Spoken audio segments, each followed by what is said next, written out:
Angkatan bersenjata Ukraina merilis rekaman robot penebar ranjau darat. Asisten besi kecil yang membantu menghancurkan musuh tidak hanya di langit, tetapi juga di darat, demikian keterangan video staf umum Angkatan Bersenjata Ukraina yang diunggah 27 Juni.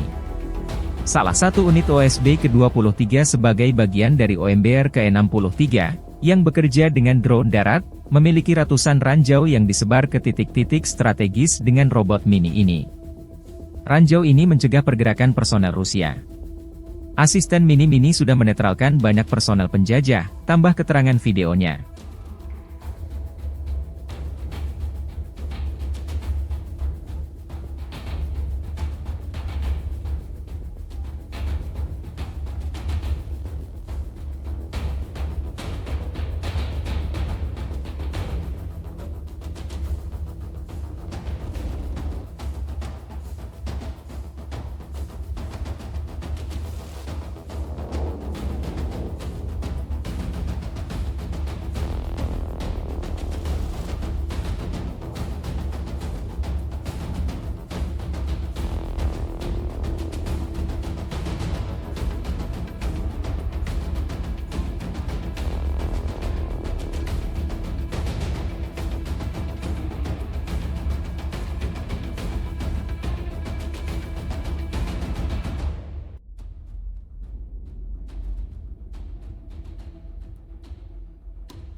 Download Tribun X sekarang, menghadirkan lokal menjadi Indonesia.